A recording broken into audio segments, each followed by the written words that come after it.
আবু তালেব চোখের সামনে দেখতে পেল যে আমার ভাতিজা মাত্র 5 বছর 5.5 বছর বয়সের বালক, তাকে ধরে যখন আমাদের বাপ কাবার মালিককে ডাক দিলেন আর দেওয়ার পরে পানি চাইলেন, আল্লাহ রাব্বুল আলামিন আসমান থেকে অঝরে পানি নামালেন। তো এত সুন্দর দৃশ্যটা দেখার পরেও দৃশ্যটাকে কেন হৃদয়ের ভেতরে গাঁথতে পারলেন না? উচিত তো ছিল রাসূলুল্লাহ যেদিন নবী হয়ে গেলেন 40 বছর বয়সে, তখন আবু তালেব তো বেঁচে, তো তাহলে তো প্রথম চান্সেই তাকে হাত বাড়িয়ে দেওয়া দরকার ছিল। বেটা মুহাম্মদ সাল্লাল্লাহু আলাইহি সাল্লাম, তুমি যে বরহক নবী, তার আমি নজির দেখেছি কবে? যেদিন তুমি 5.5 বছর বয়সের। তবে তো তাহলে মগজের তো আলোটা জ্বলে যাওয়া দরকার ছিল, কিন্তু জ্বলেনি আলোটা। এত সুন্দর দৃশ্য দেখার পরেও তার বিবেকে আলো আসেনি। কেন আসেনি? আল্লাহ চাইনি। চলুন আর একটা বলি। কি বলি? যেদিন আল্লাহ পাকের নবীর বয়স 12 থেকে 13-র মাঝখানে, ঠিক সেই বয়সে এই আবু তালেব মক্কার কিছু লোককে কাফেলা বন্দি করে তিনি সিরিয়ার যাচ্ছিলেন ব্যবসা করার জন্য। যখন সিরিয়ার প্রান্তরে উনি নেমেছেন, পা দিয়েছেন, তার একটু পরে একটা গাছের ছায়ায় গিয়ে 10-15 জন লোক সবাই মিলে উটগুলোকে বাঁধলো। আর বাঁধার পরে বিশ্রাম নেবে। সাথে আছে এই বালক 12 বছরের নবী মুহাম্মদ সাল্লাল্লাহু আলাইহি সাল্লাম। কেন? তিনি হলেন প্রতিপালক, তিনি হচ্ছেন অভিভাবক। রাসূলুল্লাহ তো বাপ বেঁচে নেই, চাচাকেই তিনি বাপ বলে জানেন। চাচার সাথে চলে গেছেন সিরিয়ার মাটিতে। কিছুক্ষণ পর পার্শ্বে ছিল একটা গির্জা ঘর। সে গির্জা ঘর থেকে এক রাহেব উঠে এসে 1 পা 2 পা করে বলছে, এই কাফেলা কোথাকার? বলে মক্কা থেকে আমরা এসেছি। বলছেন যে আপনারা যতজন লোক আছেন, আজ দুপুরের বেলায় আমার এই গির্জা ঘরে এসে একটুখানি মেহমানি খাবেন, আপনারা আমার দাওয়াতটা কবুল করুন। 12টার সময় 1টার সময় নবীকে আমাদের ছোট ছেলে বলে এখানে খিমার কাছে রেখে দিয়ে এরা 10-12 জন লোক চলে গেছে ওই গির্জায় পাদ্রী যেখানে ডাক দিয়েছিল সেখানে হাজির হলো। আর হাজির হওয়ার পর খাবার খেতে বসছে। তো সেই সময় পাদ্রী বলছে, আপনাদের আর কোনো লোক কি বাকি থেকে গেল? তো আবু তালেব বলে, হ্যাঁ, যেটা আমাদের বালক, ছোট ছেলে। আমরা কোনোদিন ছোট ছেলেপিলেকে কোনো বাড়িতে জাফত খেতে গেলে নিয়ে যাই না, ওই জন্য ওকে আনলাম না, আমাদের খিমাতে রেখে এসেছি। বুহাইরা নামের রাহেব এবার আবু তালেব বলছে, আপনি ওই বাচ্চাটাকে নিয়ে আসুন। আমি বলছি নিয়ে আসুন। নিয়ে আসলেন, নিয়ে আসলো আবু তালেব। মেহমানি খাওয়া হলো। তারপরে তখন সামনাসামনি জিজ্ঞেস করে বলছেন, আইয়াকুম আকরাবু ইলা হাযাল ওয়ালাদে, আপনারা যে 12-14 জন লোক আছেন, এই 12-14 জন লোকের ভেতরে এই ছেলেটার সবচাইতে নিকটের লোককে একটু বলেন তো। আবু তালেব বলছে, আমি হলাম তার চাচা, আমি হলাম তার বাপ। বাপ কি জিনিস চোখে দেখেনি, আমাকে বাপ বলে জানি। এই ছেলের আপন চাচা হলাম আমি। রাহেব বলছে, খানা খেলেন তো? হ্যাঁ। বাচ্চাটাও খেলো তো? হ্যাঁ। আপনি চাচা যখন, তখন একটু এই ভিড় থেকে 10 হাত দূরে চলেন না? 10 হাত দূরে চলেন। একটা কথা বলবো আপনাকে। বাইরে গেল, যাওয়ার পরে আবু তালেবকে কানে কানে বলছে, আপনি এই বাচ্চাটাকে নিয়ে আগে আর যাবেন না। কেন? যে আগে যত যাবেন ইহুদিদের বসবাস, তারা কিতাব পড়ে জেনে রেখেছে আগামী দিনের নবী কেমন হবে। আমি যেমন কিতাব পড়ে জেনে রেখেছি আগামী দিনের নবী কেমন হবে। এইটা যে আগামী দিনের নবী, এটাতে কোনো সন্দেহ নাই। আমি জোর দিয়ে বলছি, হে ছেলের চাচা, এই আগামী দিনের নবীকে যদি তুমি নিয়ে যাও আগে, আর ইহুদিরা যদি লক্ষণ দেখে জানতে পারে তাহলে ছেলেকে প্রাণে মেরে দেবে। এই জন্য আমি অনুরোধ করে বলছি, একে আগে নিয়ে যাবে না, একে ফিরিয়ে বাড়ি নিয়ে চলে যাও। তখন আবু তালেব জিজ্ঞেস করে বলছে, এ বাচ্চাটা যে নবী হবে আগামী দিনের কেমন করে তুমি জানলে?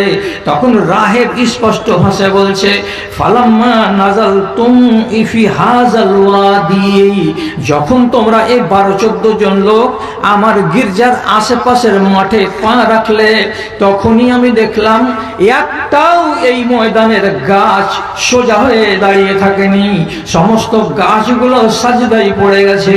আমি দেখেছি বড় বড় মোটা মোটা উঁচু উঁচু পাথরগুলো কাঠ হয়ে গেছে। যখন আমি দৃশ্যটা দেখলাম তখন আমার মন বলল, নিশ্চয় কিছু আজকে একটা হচ্ছে, না হলে এমন তামাশা কেন দেখতে পেলাম? ইমাম তিরমিজি রাহিমাহুল্লাহ কথাগুলোকে খুলে বর্ণনা করেছেন। যখন তিনি বললেন গাছগুলোকে সাজদাই পড়ে যেতে দেখেছি, পাথরগুলোকে কাঠ হতে দেখেছি, মানে তারাও সাজদা দিয়েছে। আর তারপরে যখন এই ছেলে কাছে এলো, আমি লুকিয়ে এই ছেলেটার পিঠের দিকে নজর দিলাম, হাত দিয়ে দেখলাম তার পিঠের মাঝখানে একটা কবুতরের আন্ডার সমান মাংস বড় হয়ে আছে। এটা হলো মোহরে নবুয়ত, এটা শেষ নবীর নবী হওয়ার পরিচয়। কাজে আমি নিশ্চিত করে বলছি এই ছেলেটা হলো আগামী দিনের নবী। একে দুশমনের মুখ থেকে বাঁচাতে হবে, একে ফিরিয়ে নিয়ে বাড়ি চলে যাও। এতটি কথা বুহাইরা রাহেব বলল। বলার পরে আবু তালেবকে চৌকান্না করে দিল, বাচ্চাকে নিয়ে ফেরত চলে আসলো অথবা বাচ্চাকে ফেরত পাঠিয়ে দিল। তখন বাচ্চার বয়স কত? 12 থেকে 13, 40 বছর বয়সে নবী হলেন। তাহলে এই লোকটা যেদিন নবীজি নবী হচ্ছেন, তো তখন পর্যন্ত আবু তালেবই রাসূলুল্লাহর পৃষ্ঠপোষক, তিনি হচ্ছেন নিগাবান, ঈমান আনছেন না। 5 জনের লোক হলো, তারপরে 13 জন হলো, তারপরে 29 জন লোক হলো, তারপরে 40 জন হলো, তারপরে মেরে কেটে কত রকম করে 100-র নিচেই থেকে গেল, উপরে গেল না। 13 বছরে 80 মুসলমান হলো মক্কায়। তবু আবু তালেব ঈমান আনছে না। আচ্ছা, এই পাগল লোকটা তুমি যে চোখের সামনে দেখলে যে দাদা যখন বাচ্চাটাকে কাবার দেয়ালে লাগিয়ে আল্লাহর কাছে পানি চাইতে লাগলো, তখনই রব্বুল আলামিন ঝরঝর করে পানি দিলেন, তাহলে এই বাচ্চাটার কারামত কিছু নেই? এই বাচ্চা যেদিন জন্ম হয় সেদিন তার মা বলছে, আমেনা নিজে বলছে, আমি 3খানা মুজিজা দেখলাম, আমি মুজিজা দেখেছি আমার চোখে। এবং রাসূলুল্লাহ বলছেন, আমি হলাম আমার মায়ের মুজিজা। আমার মা দেখেছিল জন্মের কালে যে এখান থেকে আলো ছুটছে দক্ষিণে, উত্তরে, পূর্বে আর পশ্চিমে। আমি আলো ছটাবো উত্তরে এবং দক্ষিণে, এটা আমার মায়ের কথা। এবং আমি কি ইব্রাহিম আলাইহিস সালাতু ওয়াস সালাম দোয়া করেছিলেন, আল্লাহ আমার বংশ তুমি একটা নবী দান করিও। আমি আমার দাদাজি ইব্রাহিম আলাইহিস সালাতু ওয়াস সালামের দোয়ার ফল এটাও একটা নবীজি দাবি করেছেন। আর তিনি বলেছেন কি, যে আমার আগে 700 বছর গত হয়ে গেল, নবী ঈসা বলেছিলেন শুভ সংবাদ দিয়ে, আমার পরে একজন নবী আসবেন, আমি হলাম নবী ঈসার শুভ সংবাদের বাস্তব রূপ। তাহলে 3খানা কথা নবীজি স্বীকার করেছেন এবং সেই হাদিস থেকে প্রমাণিত। তাহলে এই বাচ্চাটার এত সুন্দর ইতিহাস, যে জাজল্য প্রমাণ একটা লোক দেখতে পাচ্ছে, আর দেখার পরেও তাকে যদি বলছে, চাচা আপনি ঈমান আনেন, গোটা জাহান ঈমান আনছে, কিন্তু আবু তালেব ঈমান আনে না।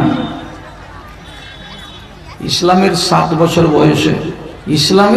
বছর বয়সে আবু তালেব যেদিন অসুখ হয়ে গেল, মরার মুখে, তখন নবীজি গেলেন। আর যাওয়ার পরে বলছেন, কুল লা ইলাহা ইল্লাল্লাহ। চাচাজি আপনি মরে যাবেন ঘন্টাখানিক পরে, আপনি কোনো আমল করতে পারলেন না, এখন যদি একবার বলে দেন লা ইলাহা ইল্লাল্লাহ উহাজ্জু বিহি ইনদা রাব্বি, কিয়ামতের দিন আমি আমার রবের কাছে গিয়ে হুজ্জতি করব, আমার রবের কাছে কথা কাটাকাটি করব, আমি আমার রবের কাছে ইলতিজা করব, আর আমার রবকে বলবো, পরওয়ারদিগার মরবার কালে আমার চাচা লা ইলাহা ইল্লাল্লাহ পড়েছে, কাজে আমার চাচাকে যেন জাহান্নাম না দেওয়া হয়। নমাজও তো পড়েননি, রোজাও তো করেননি, কোনো দিন ধর্ম করেননি, মরবার কালে শুধু বলবেন লা ইলাহা ইল্লাল্লাহ। বলেন না একবার, আমি কথা দিচ্ছি আল্লাহ তাআলার কাছে গিয়ে আমি আপনার উপায় করব। আরে হলো না, হলো না, ইমান আনতেই পারলো না। এদিক ওদিক আবু সুফিয়ান আরো অন্যান্য নেতারা ছিল, ভয় দেখালো। আর এই ভয় যেমনি দেখালো তখন বললেন না, আরে এই বদনাম হবো না বেটা, যে ধর্মে ছিলাম সেই ধর্মে থেকে গেলাম। বিনা ইমানে মুশরিকের হালাতে এত বড় যোগানদার নবীজির সে মরে গেল। রাসূলুল্লাহ চিন্তিত হলেন, বাইরে গিয়ে গাল ধরে বসে গেলেন, আল্লাহ, যে চাচা আমাকে 6 বছর বয়স থেকে নিয়ে আর 47 বছর বয়স আমার, এখন পর্যন্ত যে চাচা আমাকে দেখলো শুনলো, আমার পৃষ্ঠপোষকতা করলো, দুশমনরা আমাকে মারতে পারলো না শুধু এই জন্য যে আমার চাচা পিঠের উপরে খাড়ো আছে বলে, সেই চাচা ইমান না এনে মরে গেল। আমি কেমন ভাতিজার ভাতিজা যে নিজের চাচাটাকে আমি জান্নাতি বানাতে পারলাম না। দুঃখিত হয়ে বসেছিলেন। আল্লাহ রাব্বুল আলামিন জিবরিলকে আয়াত দিয়ে পাঠিয়ে দিয়ে বলছেন, যাও জিবরিল, আমার নবীকে খবর দাও। নবী কাছে এসে জিবরিল আলাইহিস সালাতু ওয়াস সালাম বলছেন, ইন্নাকা লা তাহদি মান আহবাবতা ওয়ালাকিন্নাল্লাহা ইয়াহদি মান ইয়াশাউ ওয়া হুয়া আ'লামু বিল মুহতাদিন। এ আমার নবী, আপনি যাকে চাইবেন তাকে যে হেদায়েত দিতে পারবেন এটা কথা নয়। আমি রব্বুল আলামিন যাকে চাইবো তাকে হেদায়েত দেওয়া যাবে। অতএব হিদায়েত আছে আমার হাতে, ঈমান আছে আমার হাতে। আমি যাকে পছন্দ করি তাকে আমি ঈমান দিই, আর যাকে আমি পছন্দ করি না তাকে ঈমান দিই না। তাহলে চোখের সামনে এতগুলো ঘটনা ঘটলো, তারপরেও ঈমান পেল না, এর মানে কি? আল্লাহ তাআলা ওকে পছন্দ করেনি। এবার খোয়াজপুরের লোক যতগুলো লোক এখানে বসে আছেন, আরো গ্রামের লোক যতগুলো এখানে আছেন, আপনি নিজে বলুন, আপনার জন্মের ইতিহাসটার দিকে একবার তাকাবেন তো। কি বলে তাকাবেন? একটা মানুষ তার মায়ের পেটে যখন জন্ম লাভ করে, প্রথম তার জন্মের সূত্রটা হচ্ছে এক বিন্দু বীর্য। মায়ের পেটে 40 দিন ওই হালাতে থাকে সাদা হয়ে। তারপর যখন এই 40 দিন ওই বীর্যের বিন্দুটা সাদা আকৃতিটাকে ছেড়ে দিয়ে লাল আকৃতি ধারণ করে, এটাও আবার 40 দিন। এই 40 দিন গত হবার পরে তার পরের যেটা পর্ব সেটা হচ্ছে কি মুজগা, একটা মাংসপিণ্ড। কত বড় মাংসপিণ্ড?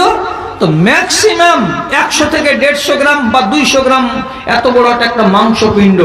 কত দিন হলো? 340-এ কত হলো? 120 দিন হলো। 340-এ যখন 120 দিন হলো, আর এই একটা মাংসপিণ্ড একটা মায়ের পেটের ভেতরে হলো, এটা বাচ্চার আগামী দিনের আকৃতি এতে আসবে, বাচ্চা এইটা। তখন রব্বুল আলামিন এক ফেরেশতাকে পাঠাচ্ছেন আসমান থেকে। কি দিয়ে পাঠাচ্ছেন? একটা রূহ দিয়ে পাঠাচ্ছেন। রূহটা যখন ফেরেশতার হাতে আল্লাহ রব্বুল আলামিন তুলে দিলেন, সেই রূহটা খেয়াল করুন কথার দিকে, কোনখান থেকে উঠাচ্ছেন? যেই জায়গাতে রূহ রাখা আছে সেই জায়গা থেকে উঠাচ্ছে কে? তো আল্লাহর ফেরেশতা। নবীজি বলছেন, আর রূহ জুনুদুন মুজান্নাদাতুন। রব্বুল আলামিন এক জায়গাতে সারা পৃথিবীর মানুষের রূহগুলোকে সংরক্ষণ করে রেখেছেন। একটা বাসনে যেমন রাখা থাকে জিনিসপাতি, তেমনি করে রব্বুল আলামিন এগুলোকে সংরক্ষণ করে রেখেছেন। যখন দরকার পড়ে একটা করে রূহকে বের করেন এবং আল্লাহর ফেরেশতা সে রূহটাকে হাতে করে নিয়ে রওনা দেয়। রব্বুল আলামিন তাকে নির্দেশ করে দেন যেখানে যাওয়ার, সেই জায়গায় রূহটাকে নিয়ে গিয়ে পৃথিবীর যত যত নারীর পেটে 120 দিন বয়স পাওয়া মাংসপিণ্ড বলা হয়, 120 দিনের যেমনি মেয়াদ পুরা হয়ে যাবে, আল্লাহর ফেরেশতা রাত আর দিন সকাল আর বিকাল দৌড়াতে আছে। একবার চলে এলো খোয়াজপুরে, একবার চলে গেল পুরকিটোলাই, আরেকবার চলে গেল মাছমারিতে, আরেকবার চলে গেল সাবধানী, আরেকবার চলে গেল শামসি অঞ্চলে। আল্লাহর ফেরেশতা দৌড়াতেই আছে, একটা করে রূহ আনছে এবং যার মেয়াদ 120 দিন হয়ে যাচ্ছে, ওই নারীর পেটের ভেতরে রূহটাকে সেখানে রেখে দিয়ে চলে আসছে। আল্লাহ তাকে এটাই কাজের দায়িত্ব দিয়েছেন। এবার যেটা ভাববার বিষয় আপনাকে সেটা বলছি, যে রূহটা ফেরেশতা হাতে করলো, আল্লাহ রাব্বুল আলামিন ফেরেশতার হাতে দিয়ে দিলেন। যদি সেই দিন বলে দিতেন, কি বলে, যাও এখান থেকে দক্ষিণ দিকে বোতুল বাড়ির পাশে এক মহিলা গায়র মুসলিম, তার নাম মালতী, ওর পেটের ভেতরে তার ভ্রূণটা 120 দিনের হয়েছে, ওখানে একটা রূহ দিতে হবে। তো সেই যে রুহটা আজকে আমি বহন করে চলেছি আমার শরীরের ভেতরে আছে, আল্লাহ যদি এই রুহটাকে আমার মায়ের পেটের ভেতরে না দিয়ে এটা যদি মালতীর মতো একটা মহিলার পেটে দিয়ে পাঠিয়ে দিতেন, তাহলে 10 মাস পরে আপনি একটা গায়ের মুসলিম মহিলা মালতীর পেট থেকে আপনি একটা গায়ের মুসলিম বাচ্চা হয়ে দুনিয়াতে আসতেন। আর আল্লাহ রাব্বুল আলামিন এটা না করে আপনার রুহটা আপনার নামে বরাদ্দ করেছেন, আর করার পরে আপনার মুসলমান মায়ের রেহেমের ভেতরে ওই 120 দিনের মাংস পিণ্ডতে আল্লাহর ফেরেশতা দিয়ে গেছেন। আপনার মায়ের নাম ছিল রহিমা, যার কারণে মুসলমান মায়ের পেট থেকে আপনি একটা মুসলমান বাচ্চা হয়ে জন্ম পেয়ে গেলেন। তাহলে রব্বুল আলামিন আপনাকে গোড়াতেই পছন্দ করেছেন, মোহাব্বত করেছেন বলেই সারা পৃথিবীতে 865 কোটি মানুষের ভেতরে আপনাকে ওইগুলোর মানুষের পেটে মায়ের পেটে দিলেন না। জৈন বাস করে, বৌদ্ধ বাস করে, পার্সিয়ান বাস করে, ইহুদি বাস করে, খ্রিস্টান বাস করে। আল্লাহর দুশ্মনের আজ দুনিয়াতে বেশি আছে। কোন দুশ্মনের মেয়ের পেটে আমাকে আল্লাহ রাব্বুল আলামিন সেখানে পাঠালেন না। একটা মুসলমান মায়ের কুলে জন্ম পেলেন, আর জন্ম যখন হলো তখন মুসলমান হয়ে জন্ম হলো। তাহলে আপনি চিন্তা করেন তো, আল্লাহ তাআলা যদি ভালো না বেঁচে থাকতেন তাহলে আপনি কেমন করে ঈমানদার হতেন? পিছন দিকে ইতিহাস লম্বা আছে। আল্লাহর পছন্দের তালিকায় আপনি আছেন বলে আপনি আজকে মুসলমান, আজকে আপনি একজন মুমিন মুসলমান হতে পারছেন। কিন্তু আপনি নিজে যে জিনিসটাকে পেয়েছেন সেই জিনিসটার আপনি কদর করতে জানলেন না। ঈমান কি দিয়ে হয়? ঈমানের নাম কটা? ঈমান কয়টা জিনিস দিয়ে তৈরি আছে? আল্লাহর কসম খেয়ে বলছি, ঈমান তৈরি হয়েছে 73টা জিনিস দিয়ে, অথবা 75টা জিনিস দিয়ে, অথবা 77টা জিনিস দিয়ে ঈমান তৈরি হয়। এর ভেতরে আদেশ আছে, নিষেধ আছে, আদেশ আছে, নিষেধ আছে। এতটি জিনিসের একত্রীকরণ যখন হয়ে যাবে তখন আপনার ভেতরে ঈমান পূর্ণ হয়ে যাবে। তাহলে রব্বুল আলামিনের এত বড় নিয়ামত আমি পাওয়ার পরে কেন আল্লাহ তাআলার কানুনকে আমি অবজ্ঞা করে যাচ্ছি? আর আমার নামটা ঈমানের খাতা থেকে নিচে নামতে নামতে নামতে নামতে আল্লাহ না করে যে মুসলমানের খাতাতে সে ঢুকে যাচ্ছে। এই খসপুরের লোক, কাকে বলে ঈমান আর কাকে বলে ইসলাম বুঝবেন? সোজা সোজা কথা বলছি, 3টা নাম মুখস্থ করুন। কালকে কোনো একজন লোককে চায়ের দোকানে বসে শিখিয়ে দেবেন, আল্লাহ আপনাকে অনেক সওয়াব দান করবে। এই পৃথিবীর মাটিতে এই মুসলমানগুলো আছে 3 কোয়ালিটির। একগুলোর নাম হলো মুসলমান, আর একগুলোর নাম হলো মুমিনিন, আর একগুলোর নাম হলো মুসলিহিন। যারা মুসলিহিন আর যারা মুমিনিন তারা বিনা হিসাবে আল্লাহর জান্নাতে যাবে। আর যারা মুসলিমিন, মুসলমান হয়ে মরবে, তার কোনো গ্যারেন্টি নাই যে মরার পরেই আল্লাহ রাব্বুল আলামিন প্রথম চান্সে তাকে জান্নাত দিবেন। যদি বেশি বাহাদুরি থাকে, যে বেশি হয়ে গেল আমার বলা, মোকাবিলা করবেন সামনাসামনি। মুসলিম কাকে বলে? যে লোকটা চুরিও করবে, নামাজও পড়বে, এটা হলো মুসলিম। যে লোকটা রোজাও রাখবে আবার মদও খাবে, এটার নাম হলো মুসলিম। যে লোকটা নামাজ রোজা ঠিকই করবে, আবার বিয়ে করার কালে 1.5 লক্ষ টাকা শ্বশুরের কাছে গুনে নিবে তারপরে বিয়ে করবে, এটার নাম হলো মুসলিম। যে লোকটা নামাজ রোজা ঠিক করবে, কোরআন হাদিসের কথা কানে তুলবে, কিন্তু পরের মেয়ের সঙ্গে বিবাহের আগে সম্পর্ক কায়েম করে ব্যভিচারে লিপ্ত হবে, এর নাম হলো মুসলিম। এর মানে কি? আপনি যদি সমানভাবে দুটোকে চাষ করেন, সমানভাবে দুটোকে চাষ, ভালো করে যাবেন, মন্দ করে যাবেন, একসঙ্গে দুটোই করে চলে যাচ্ছেন, আপনার মতো লোককে মুমিন বলা যায় না, আপনাকে মুসলমান বলা হয়। আপনি বলবেন এটা কেন কথা হলো? নামাজ পড়ছি, রোজা করছি, হজ করছি, যাকাত দিচ্ছি, এটির নাম তো ইসলাম। তো আমি কি মানা করলাম? ঈমান কাকে বলে? আল্লাহর উপরে বিশ্বাস রাখা ঈমান, এবং রসুলকে মেনে নেওয়া, যত দুনিয়াতে এসেছিলেন ঈমান, যত ফেরেশতা আছে সবকে মেনে নেওয়ার নাম হলো ঈমান। আখিরাতে আমাকে জমা হতে হবে ঈমান, আমার তাকদীরকে আমাকে মেনে নিতে হবে, এটার নাম হলো ঈমান। এগুলো জিনিসের প্রতি যদি আপনার ঈমান থাকে, তাহলে আপনার বাইরের যে আছে সেগুলো শক্ত হবে, আর বাইরের জিনিসগুলো যদি দুর্বল হয় তো জানতে হবে ভিতরের জিনিসগুলো আপনার শক্ত নয়। ইসলাম বাইরে থাকে আর ইমান ভিতরে থাকে। মাথাটা ঝুকান তো 3-4টা লোক, কথাটা মাথাতে থাকবে। ইসলাম বাইরে থাকে আর ইমান ভিতরে থাকে। কেমন করে? ইসলাম বাইরে থাকে মানে কি? ইসলামকে লুকানো যাবে না, ইমানকে দেখানো যাবে না। মুখস্থ করুন কথা, মুখস্থ করুন। বুড়াহাড় সব পেকে গেছে, 65 বছর বয়স, কবে কবরে চলে যাব? আমি এরকম কথা কতদিন আর শোনাতে পারবো আল্লাহ তাআলা জানেন। যা বলছি আপনাকে পাথরের দানা বলছি, একে আছড়ে আছড়ে ভাঙতে পারবেন না আপনি, এবং কোনো জায়গাতে গিয়ে কেউ বলবে না এই কথাটা যেটা ভুল কথা। কি বললাম? ইসলামকে লুকানো যাবে না, ইমানকে দেখানো যাবে না। ইসলাম থাকে বাইরে, ইমান থাকে ভিতরে। কার নাম ইসলাম? তো নবীজি বলছেন শাহাদাতে আল্লাহ ইলাহা ইল্লাল্লাহ। আপনি যে শাহাদাত দিলেন লা ইলাহা ইল্লাল্লাহ, আমি যে শুনতে পেলাম, লুকা আছে কি? নেই। ইকামুস সালাতে, নামাজ যদি পড়েন, নামাজকে লুকানো যাবে না। ইতাউ যাকাতে, যাকাত যদি দেন তো যারা পাচ্ছে তারা তো দেখে নিল রহমতুল্লাহ যাকাত দিয়েছে, যাকাতকে রুকা যাবে না। হজ করতে যদি যান তো হজকে রুকা যাবে না। এই জিনিসটির নাম হলো ইসলাম। যতই ঢাকবেন ঢাকা যাবে না। ইমান কার নাম? এবার দেখেন, এবার কি বলছেন আল্লাহ তাআলা? ইমান কাকে বলে? আপনি ইমান আন তুমিনা বিল্লাহি, আল্লাহর উপরে ইমান আনতে হবে। ইমান কি দিয়ে হয়? মুখ দিয়ে হয় না অন্তর দিয়ে হয়? এক্ষুনি বলুন তো দাদা আমার, আপনার ইমান অন্তরে 4 আনা আছে না 8 আনা আছে না 6 আনা আছে না 12 আনা আছে? আপনি পৃথিবীর কোন মানুষকে কি বুক ছেড়ে দেখাতে পারবেন যে এটা আমার ইমান? দেখা যাবে? ইমান আছে কোথায়? বুকে। তো আল্লাহর উপরে ইমান রাখতে হবে 1। ফেরেশতা যত আছে দুনিয়াতে তার উপরে ইমান রাখতে হবে 2। তারপরে যত রসুল আল্লাহ পাঠিয়েছেন তাকে মানতে হবে 3।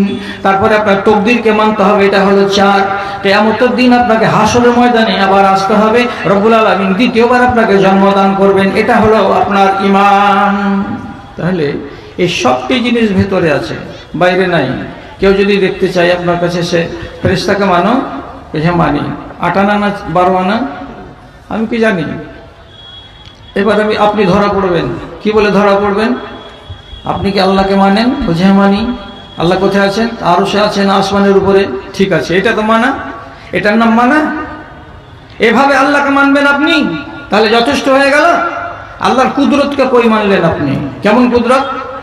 আল্লাহ রাব্বুল আলামিন আমাকে সব সময় দেখতে আছেন, এবং আমি আল্লাহ রাব্বুল আলামিনকে এক চুলের সমান রতি পরিমাণে দেখতে পাই না। কোরআন বলছে লা তুদরিকুল আবসার ওয়া হুয়া ইউদরিকুল আবসার। আল্লাহ রাব্বুল আলামিন সব সময় আমাকে দেখছেন, তার নিয়ন্ত্রণে আমি আছি। যেমন বড় বড় বাড়িতে, যেমন বড় বড় দোকানে সিসি ক্যামেরা লাগিয়ে দেওয়া যায়, আপনার এক পলককে বাদ দেওয়া যাবে না। কোন একটা চাড্ডি যদি চুরি করে নেন সেটাও সিসি ক্যামেরাতে ধরা পড়বে। আপনি যদি কোন একখানা প্লেট চুরি করে নেন সিসি ক্যামেরাতে ধরা পড়ে যাবে। ঠিক সেই রকমই আল্লাহ রাব্বুল আলামিনের ক্যামেরাতে আপনি আছেন সব সময়। রব্বুল আলামিন আপনার উঠা, আপনার বসা, আপনার চলা, আপনার ফিরা দেখতে পাচ্ছেন, এটা অস্বীকার করার নয়। আপনি বলেন হ্যাঁ আল্লাহর উপরে ঈমান আছে, সবটি লোক বলবেন হ্যাঁ ঈমান আছে। ঈমান যদি থাকে মোবাইল কেন মুসলমানের চুরি হবে? ঈমান যদি আছে তাহলে আপনি নিজে বলুন, জুমা মসজিদে জুমা পড়তে গিয়ে নতুন স্যান্ডেল আপনি পায়ে ভরলেন আর পুরাতনটা রেখে দিয়ে চলে এলেন, এ পাখান ঢুকলো নতুন স্যান্ডেলে, আল্লাহ তাআলা দেখতে পাচ্ছেন না? পান না? সবই তো হচ্ছে, তাহলে আপনার বিশ্বাসটা কই? নবীজি বলছেন সহিহ হাদিসের ভেতরে, আল্লাহ রাব্বুল আলামিনের ক্ষমতা কতটা। ফাইন্নাহু ইয়াসমাউ ইলা দাবিবি নামলাতিন সাউদা আলা সাখরাতিন সাউদা ফি লাইলাতিন সাউদা। একটা কালো ঘুটঘুটে অন্ধকার রাতে, একটা কালো পাহাড়ের উপরে একটা কালো পিপিলিকা, 3 কালোর কথা বলা হলো। একটা ঘুটঘুটে অন্ধকার কালো রাত, এবার একটা কালো পাহাড়ের উপরে একটা কালো পিপিলিকা তিন রকমের কালোর ভিতরে ওই পিপিলিকাটা পা তুলে তুলে তুলে তুলে কোন দিকে যাচ্ছে, আর তার পায়ের তলা দিয়ে কতটুকুনি আওয়াজ আসছে রে ভাই। একটা পিপিলিকার পায়ের তলায় যে আওয়াজটা হচ্ছে, কম্পিউটারে আওয়াজটা ধরতে পারবে কিনা তা আমি জানি না, কিন্তু রব্বুল আলামিনের নবী বলছেন আমার আল্লাহ তোমার পিপিলিকাটা কোন দিকে হাঁটছে সেটাও দেখতে পাই, এবং তোমার আল্লাহ আমার আল্লাহ পিপিলিকার পায়ের তলায় ওই তিন অন্ধকারের ভেতরে কত জোরে আওয়াজ হয় সেটাও আমার আল্লাহ দেখতে পাই।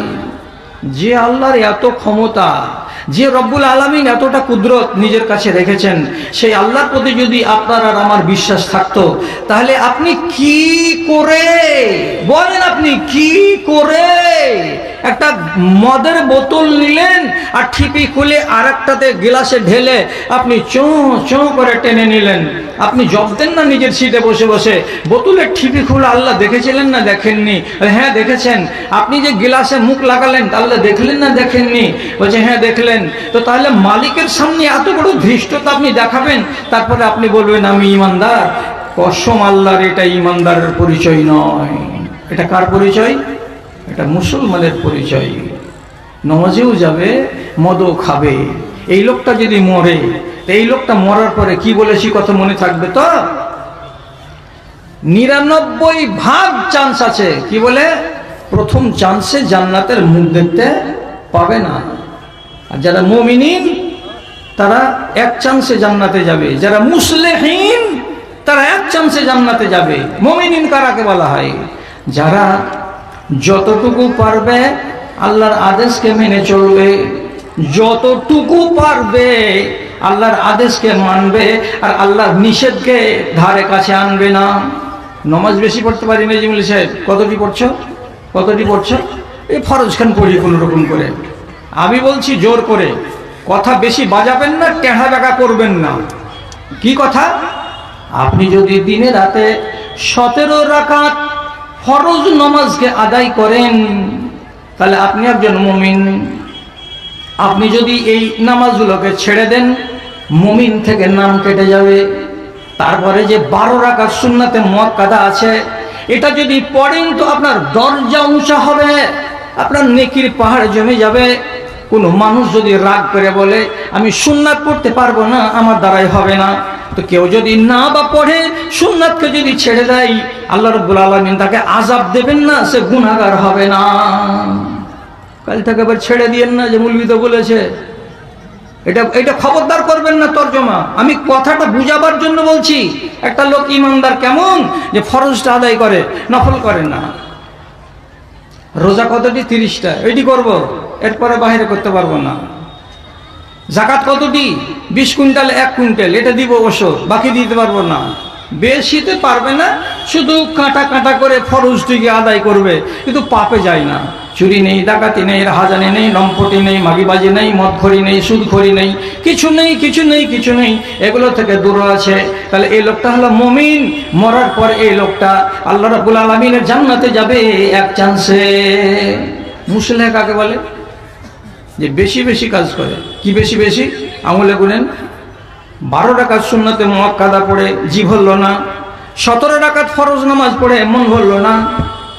তখন লোকটা কি করে? মসজিদে যখন যায় তখন তাহিয়াতুল মসজিদ 2 রাকাত আদায় করে।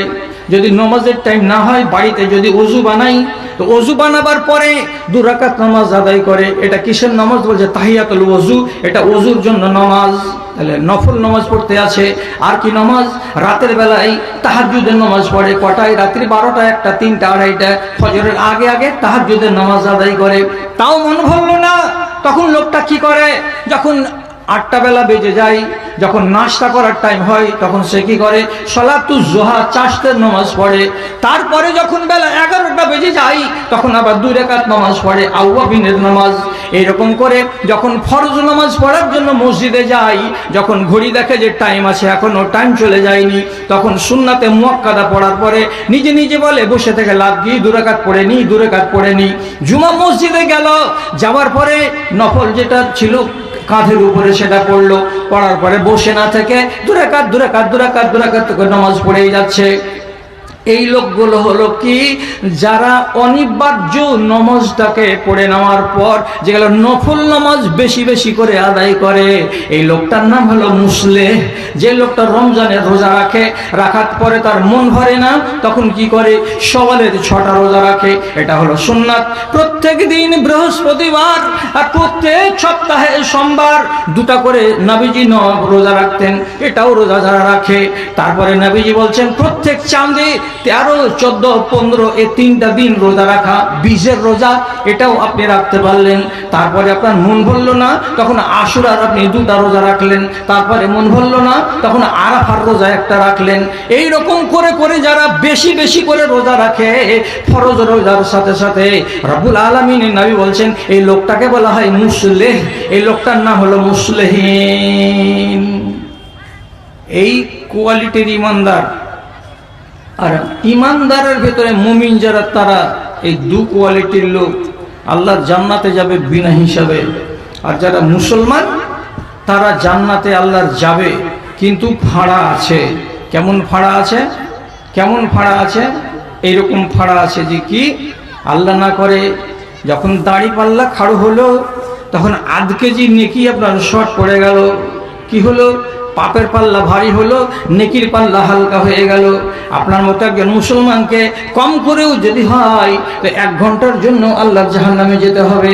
কিয়ামতের দিন এমন মুসলমান পাওয়া যাবে যারা 10 ঘন্টার জন্য জাহান্নামে যাবে, যারা 1 দিনের জন্য যাবে, যারা 1 সপ্তাহের জন্য জাহান্নামে যাবে, যারা 15 দিনের জন্য জাহান্নামে যাবে, যারা 1 মাসের জন্য জাহান্নামে যাবে। কেন হলো? কেন হলো? তো বলছে আমলের যখন মাপজোক হলো, তখন অল্পের জন্য আমি কাটা পড়ে গেলাম। জেনে রাখবেন, মুসলমান হয়ে এমন বলবেন না, আপনাকে মরতে হবে ইমানদার হয়ে।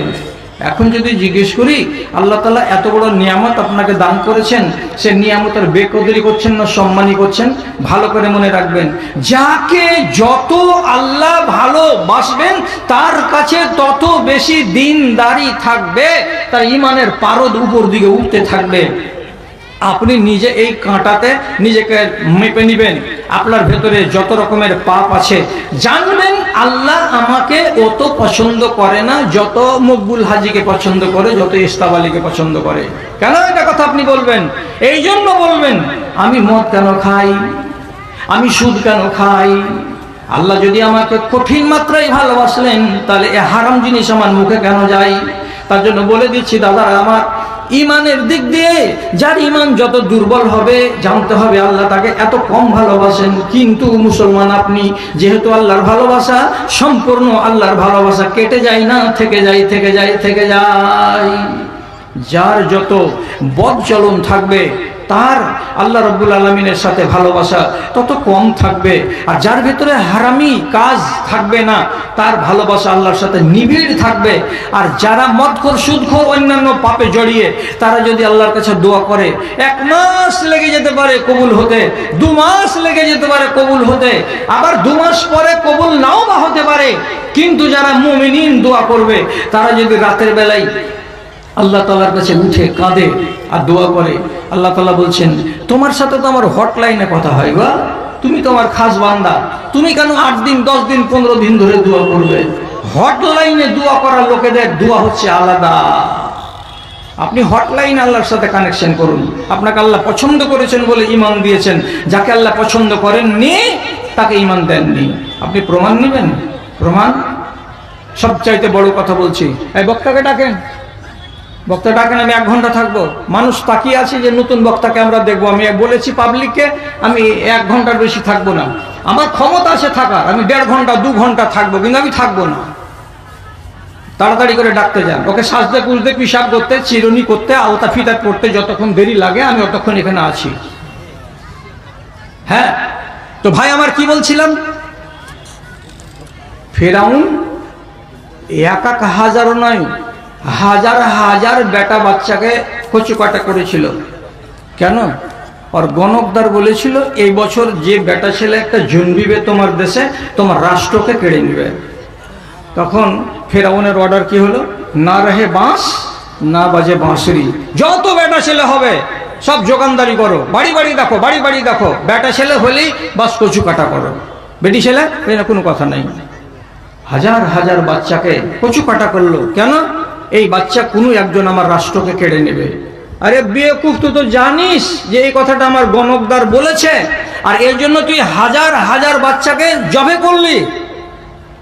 এতটা মাথা মোটা হইলে কি আর হয়? নবী মুসা যখন জন্মগ্রহণ করলেন, তখন মুসা নবীর মা দুধ খাওয়াই তো টাইমে টাইমে ভালো করে খাওয়াই না। কেন?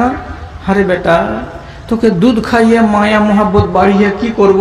কতক্ষণ তোকে বন চাহার গাছের ভেতরে লুকিয়ে রাখবো? ফেরাউনের লোক জানতে পারলে কচু কাটা করবে, আমার কলেজাতে ঘা লাগবে।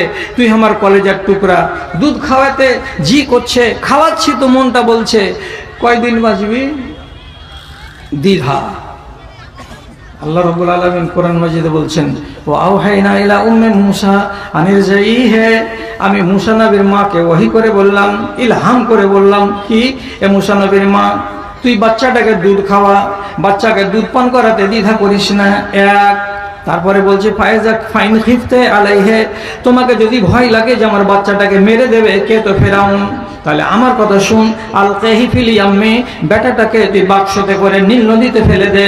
যদি তুই আমার কথাটা মানিস, তাহলে আমি তোকে কথা দিচ্ছি, ইন্নী রাদ্দুহু ইলাইকা, ওই বাচ্চাটা যেমন করে হোক তোর কোলে আমি ফিরিয়ে দেবো আমি আল্লাহ। তারপরে তোকে কথা দিলাম, এই বাচ্চাটাকে আগামী দিন আমি নবী বানিয়ে ছাড়বো। খবর পেল কে? মুসা নবীর মা। সাথে সাথে সান্দুকে কুয়াল পেড়ে দিয়ে, একটা ক্যাঁথা পেড়ে দিয়ে, বাচ্চাটা 1 মাসও জুটেনি, ওকে রেখে দিয়ে বাড়ির পাশে নীল নদীতে ভাসিয়ে দিল। কলেজাতে কত যে টান পড়লো, আল্লাহ রে, আমার দুধের শিশু নাড়ি ছিঁড়ে দুনিয়াতে এসছে, তো সে ছেলেকে আমি ভাসিয়ে দিলাম। আল্লাহর উপরে বিশ্বাস কতটা ছিল? বাচ্চাটা ভাসতে ভাসতে ঘাটে গিয়ে লেগে গেল, ফেরাউনের ঘাটে উঠিয়ে নিয়ে গেল। ফেরাউনের স্ত্রী আসিয়া, একটা বন্ধা মেয়ে, বাচ্চা হয়নি। কি হলো রে, কি আছে রে?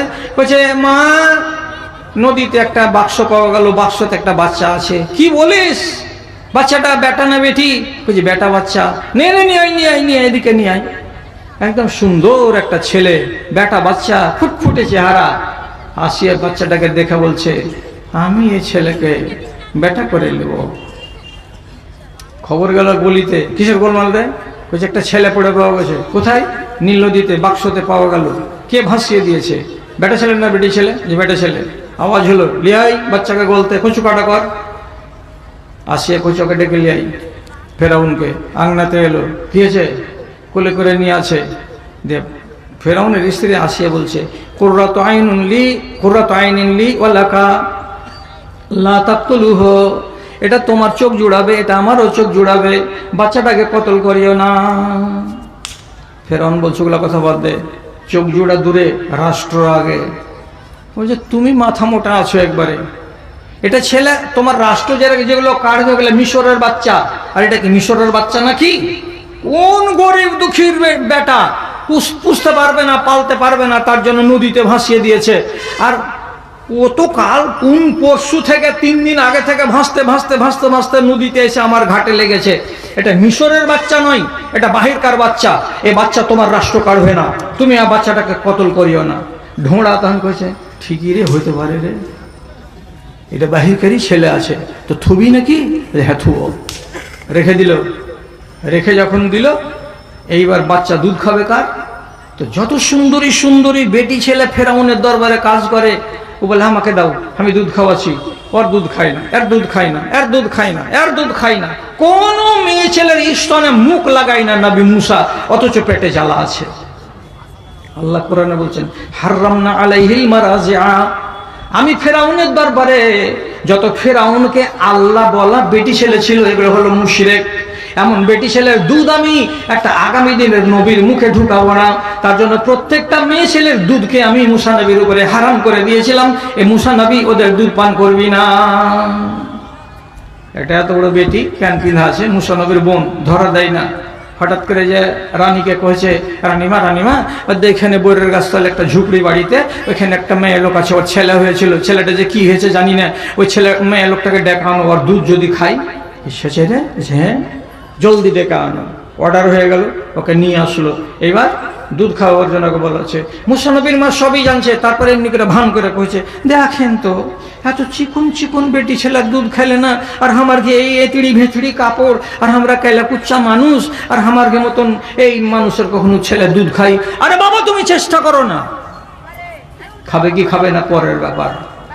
কিন্তু আপনি জানেন এই কথাটা কি শিখেছেন না শিখেননি? ছেলে যদি কাঁদে আর ফুফু যদি কোলে করে ছেলে চুপবে না, ছেলে যদি কাঁদে আর দাদি যদি বলে ওর হাত ধন চুপবে না।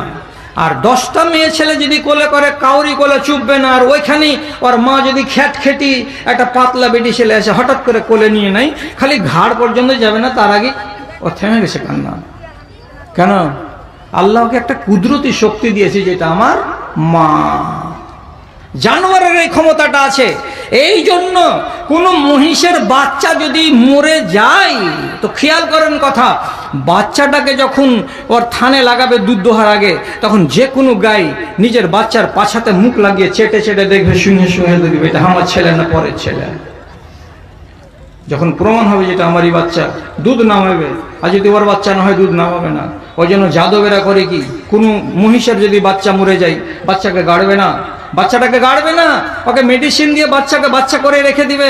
আর মরা বাচ্চাকে নিয়ে আসবে জালবাজি করে, আর এমন করে আনবে যে খালি পাছাখান যেন শুনতে পাই ওই ইয়েটাতে, মহিষটাতে আনবে। মহিষটা শুনে দেখবে হারি ছেলে, দুধ নামাবে। দেখেছেন গোয়ালদের বাড়িতে, ফেরাউনের বাড়িতে যেমনি মুসা নবীর মা ওকে কোলে করা, মুসা নবী কত কত কত কত কত কত করে একবারে দুধ খেয়ে একবারে পেটটাকে ট্যাপড়া করে নিয়েছে। দুধ খেলো গো, খেলো। বলছে এ বাড়িতে থাকো, 3000 টাকা মাস, খানা দানা ফ্রি, 5 স্টার হোটেলের খানা পাবে, তোমাকে ওই গুদুড়ি কোম্পানিতে যেতে হবে না, আমার ছেলেকে দুধ খাওয়াও আর এখানে তুমি থাকো। কত বড় চাকরি হলো মুসা নবীর মার। এখানে মানুষ হলেন মুসা নবী। বড় হতে হতে হতে হতে হতে হতে এখন লুকা আসে কথা কি, আমার মাকে কাশিয়া, এটা মা নয়, ফেরাউনটাকে তোমার বাপ। মানে এটাই এখন প্রমাণ হয়ে আছে। কেন? যে ধরা দিচ্ছে না যে এই বাচ্চাটা সেই বাচ্চা। আর যেমনি সাবালক হওয়া সব কথা ফুটে গেল। এখন কি করবি তুই? তারপরে পরে আল্লাহ রাব্বুল আলামিন নবী মুসা যখন নবী হয়ে গেলেন, তখন আল্লাহ তাআলা বলছেন এই জল্লাদকে যে বুঝা কি, এই নিজেকে আল্লাহ বলা ছাড়, কি এগুলো করতে গেলে কল্যাণ পাবি না, এক আল্লাহকে বলে মান। সেদিন তো মুসা নবীর বয়ান শুনে এ গাধা ফেরাউনের আক্কেলের তালা খুলে যাওয়া উচিত ছিল। কি বলে যে তুই নবী না হলি তো কেমন করে তুই আমার বাড়িতে ঠাঁই পালি, আর কেমন করে তুই আবার এখানে তোর মা চাকরি পেল, আর কেমন করে তুই আমার বাড়িতে বড় হলি, আমি 1000 শিশুকে কতল করে দিলাম আর তোকে কেন কতল করলাম না। এইগুলো তো সবই প্রমাণ করে যে তুই আসলে নবী। এই জন্য তো আল্লাহ তাআলা গায়েব থেকে ব্যবস্থা করেছেন, দেরি করবো না রে, আমার বাড়িওয়ালি যখন তোকে মেনে নিয়েছে, ইমান এনে নিয়েছে, আমিও তোর উপরে ইমান এনে নিলাম। কিন্তু এই বেকুফ ওর চোখ খুলেনি, মগজ খুলেনি, হৃদায়তের রাস্তা পায়নি, তখনও বিনতে আছে আনা রব্বুকুমুল আলা, আমি তোমাদের বড় আল্লাহ। শেষে মুসা নবীকে আল্লাহ তাআলা একটা লাঠি দিয়েছিলেন, মুজেজা, দরকার হলে ফেলে দিতে গেলে সাপের মতো এমনি এমনি করে দৌড়িয়ে বেড়াতো। একদিন চ্যালেঞ্জ করলো, কি ফেরাউন, তোমার এগুলো সব জাদু, জাদু দিয়ে তুমি বানি ইসরায়েলটাকে গুমরাহ করছো, আমার দেশে অনেক জাদুঘর আছে, তোমাকে তাড়িয়ে দিতে পারবে। দেখো দিন পড়ে গেল, জানুয়ারি মাসের 22 তারিখের দিন বেলা 10টার সময় সব জাদুঘরকে নিয়ে আসো, তোমার কতটি জাদুঘর আছে। তফসিরে লিখেছে 250টা জাদুঘরকে ডেকেছিল ফেরাউন, আর নিয়ে বললো যে তোমরা জাদু দেখাও, এই মুসা নবীর জাদুকে কাবু করতেই হবে। নবী মুসা হাজির, আর ওরাও 250 জন হাজির। তারপরে কি কোরআন মাজিদ আল্লাহ তাআলা বলছেন, কে রশি ফেলতে লাগলো, কে লাঠি ফেলতে লাগলো, কেউ কঞ্চি ফেলতে লাগলো, কেউ বাঁশ ফেলতে লাগলো, আর দরবারে 1000 100 150 200 250 সাপ খালি কিলবিল কিলবিল কিলবিল করে বেড়ায়। নবী মুসা বলছে আর ফেলবে, বলছে না আর ফেলার নেই। তখন নবী মুসা করলেন কি, নিজের লাঠিখানাকে এমনি করে যেমনি ফেলে দেওয়া। ওরে সুবহানাল্লাহ, যতটি সাপ ছিল এখানকার সমস্ত সাপটিকে এক এক এক এক করে গিলে বড় করে ঢেকুর তুলে পেটকে ট্যাপরা করে কইছে, এর মনে মনে এমনি করে ঢুকসার বলছে আর সাপ আছে কিনা। আল্লাহ, ফেরাউনও চুলকাইছে আর দুনিয়ার লোকটিও চুলকাইছে, আর কইছে আল্লাহ কি কোন কথা হলো রে। সাথে সাথ যেটা প্রমাণ পাওয়া যাচ্ছে, আল্লাহ রাব্বুল আলামিন কোরআন মাজিদে বলছেন ফালকা সাহারাতু সাজিদিন, যতটি জাদুঘর এসেছিল সমস্ত জাদুঘরটি বলছে মুসা নবী হক আর ফেরাউন হলো বাতিল। এরা সবাই নবী মুসার উপরে ঈমান এনে আনলো। আর যেমনি ঈমান এনে নেওয়া সাথে সাথে এই ফেরাউন বলছে, আমি তোমাদেরকে আদেশ করিনি, তার আগেই তোমরা মুসাকে মেনে নিলে। দিয়ে রাগ করে বলছে, আমি তোমাদেরকে আযাব দিব, আমি তোমাদের হাত আর পাগুলোকে উল্টো উল্টো করে কেটে দেব, আমি তোমাদেরকে শুলিতে চাপিয়ে দেব। তখন এই 250 জন লোক এক বাক্যে বলছে, লা যাইরা, পারোয়া করি না, পারোয়া করি না, তুমি ফাঁসি দাও, শুলি দাও, যাও দিবে দাও না কেন, আমরা ঈমান এনেছি। সেদিন তো মুসা নবীর মুজেজা দেখে ফিরআউনের মতো মাথা মোটার আকেল খুলে যাওয়া উচিত ছিল না? ছিল না? এর আগে যেগুলো দৃশ্য দেখেছে সেগুলো দেখে তার আকেল খুলে যাওয়া উচিত ছিল কি ছিল না? আজকে 250টা লোকের জাদুর কাছে নবী মুসার জাদু জয়ী হয়ে গেল, সব সাপকে গিলে ফেললো। এটা দেখার পরেও নবী মুসাকে নবী বলে মানার জন্য তার সামনে আলো প্রকাশিত হয়েছিল, এটাকে গ্রহণ করা দরকার ছিল না? ছিল না? না, সবই কিছু হলো, কিন্তু ঈমান আনার তার মানসিকতা তৈরি হলো না। কেন হলো না? আল্লাহ রাব্বুল আলামিন গায়েব থেকে বলছেন, তোকে আমি পছন্দ করিনি, তুই আমার তালিকাতে নেই, তোর নাম, অতএব যত কিছু হোক না কেন তুই ঈমান আনবি না।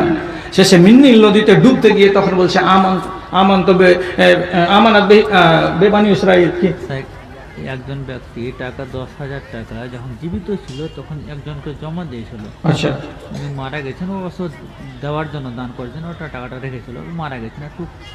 তো সেই ব্যক্তি এবার উনার নামে এটা টাকাটাকে জমা করে দিলেন। মাশাআল্লাহ, বুঝতে পারলেন কথাটা? দানের উদ্দেশ্যে উনি রেখেছিলেন কাউরি কাছে, তার আগে আগে উনি অফাত পেয়ে গেছেন, সেই ব্যক্তি আজকে 10,000 টাকা দিয়ে দিলেন, যে উনার টাকা দানের উদ্দেশ্যে রাখা ছিল, সেই টাকাটা উনি আজকে জমা করে দিলেন। যে ব্যক্তি কবরে চলে গেছেন তার নামে এটা দান।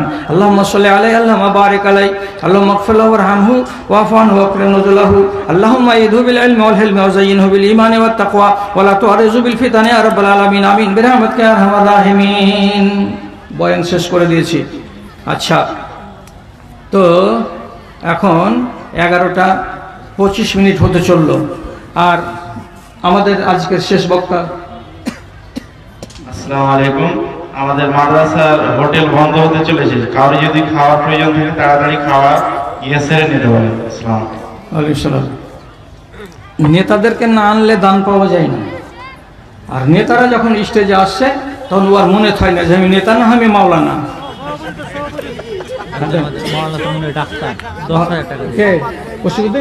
মাশাআল্লাহ, এই দেখেন আমার ভাই কসিমউদ্দিন সাহেব, এটা আমার ছোট ভাই। এর সাথে আমরা একসাথে আল্লাহর ঘর দেখতে গেছিলাম, মিয়া বিবি উনারা আর আমরাও মিয়া বিবি। আমি তো অনেকবার দেখেছি। তো ওই যে সাথী সাথী এমন হয় জোর লেগেছে, যে জোর ছুটে না যে ভাই, ফেভিকলের জোর লাগা হয়ে লেগে আসে একবারে। তো এই ডাক্তারটা এই বছর আমার জানা মতো 5 জায়গাতে দাম দিল 10,000 করে করে। আলহামদুলিল্লাহ, মাশাআল্লাহ, জাযাকাল্লাহ। আল্লাহ তাআলা আমার ভাইয়ের রুজি রুজিতে বরকত দেন এবং তারা আহলকে সুখে রাখেন, শান্তিতে রাখুন। আরেকজন 5,000 টাকা দান করেছেন, আল্লাহুম্মা ইগফির লাহুম ওয়ারহামহুম, আল্লাহুম্মা আইয়িদহুম বিল ইলমি ওয়াল হিলম। ইমাম হোসেন সাহেব 4,000 টাকা দান করেছেন। বাপ মায়ের নাম আল্লাহুম্মা সাল্লি আলাইহি, আল্লাহুম্মা বারিক আলাইহি। পরওয়ারদিগার তাদের দানকে তুমি সাদরে গ্রহণ করো, তাদের আহলকে সুখে রাখো, শান্তিতে রাখো। আমাদের মালদা ডিস্ট্রিক্টে আমাদের থানার নাম দিব না। আচ্ছা, এই চ্যানেলওয়ালাকে বলছি, রাগের বশতে একটা কথা বাড়িয়ে গেছে আমার মুখ দিয়ে, যে তোর মাইয়ার কি প্যাটার লাগছে কথাটা। এটাকে যদি কোনো লোক যদি তুই ভাইরাল করলি, তাহলে তুই জেনে যে তোর তকদিরে হাল চালিয়ে দেবো আমি। কেন যে চ্যানেলওয়ালারা এক একটা মৌলবীর বাড়িতে ট্র্যাক্টর দিয়ে চাষ চালাইছে, যার যে ঝাঁটা মারি দিয়েছে কপালে, যে না একটা চ্যানেলকে আমি বসতে দেবো না, দেয় না। নূর মাহমুদ দেয় না, আমি মেহরবানি করে দিচ্ছি। একবার কোন এক জালসাতে একবার একটা ছেলের এলান করালাম, তারপরে ফের 10-15 মিনিট পরে বলছে ছেলেটা পাওয়া যায়নি, একটু এলান করে দেন তো। ফের করে দিলাম, 3বারের বার ফের ওইটাই ছেলের এলান নিয়ে এসছে যে ছেলেটা পাওয়া যাচ্ছে না, কি করতো না। রাগ উঠে গেল কি না, তো ভুল মানুষের দ্বারাতে হয়। তা আমি একটা মানুষের বাচ্চা, আমার দ্বারা রাগের জেলাতে একটা খারাপ কথা বেরিয়ে গেল, আর সে খারাপ কথাটাকে যত চ্যানেলওয়ালা ছিল, একটা কুলাঙ্গার আছে মুর্শিদাবাদের ধুলিয়ানের জিগরি মোড়ের কাছে, এই কুলাঙ্গারের বাচ্চা করলো কি ওটা নেটে দিয়ে দিল। এখন পর্যন্ত ওইটা ভাইরাল হয়েছে মোটামুটি 2.5 কোটি, তারও বেশি। ওর পেট চলছে এটাতেই, আমার কথাটা তো আর পেট চলছে। তো খারাপ কথা দিস না, রুজি করছিস কর, কথাটা বুঝতে পারলি তো। তারপরে দেখবো চ্যানেলওয়ালাকে যদি কেউ বেয়াদবি করে। হ্যাঁ, তো বলছিলাম কি, যে আমাদের মালদা ডিস্ট্রিক্ট, তোমাকে দেখার লাগে বসে আছে, এই বুড়াকে দেখার লাগে লোক বসে নাই। তো হ্যাঁ, বলছিলাম যে ও নেতা, ওকে ডাকলাম, তো ডেকে যদি মাইকটা ধরে, জি আপনারা এই করেছেন ওই করেছেন, আপনারা মাসাটাকে ঠিকঠাক করে চালান, আমি 2000 টাকা দিলাম, শেষ করো। তুমি নেতার মতো কথা বলো। তোমাকে ওয়াজ করতে ডেকেছি তো এগুলাকে ঘাস ছিলতে দিয়েছি নাকি? হ্যাঁ, তো যেটাই আসে এখনকার যুগে এই স্টেজে নেতা হিসাবে ওর কাছে কিছু পাবো বলে ডাকা, ও মাশাল্লাহ, আমরা কোন অমুক সে মৌলানার ভেতর উপরে আমাদের নাম আছে। এই করতে গিয়ে হলো কি আজকে একটা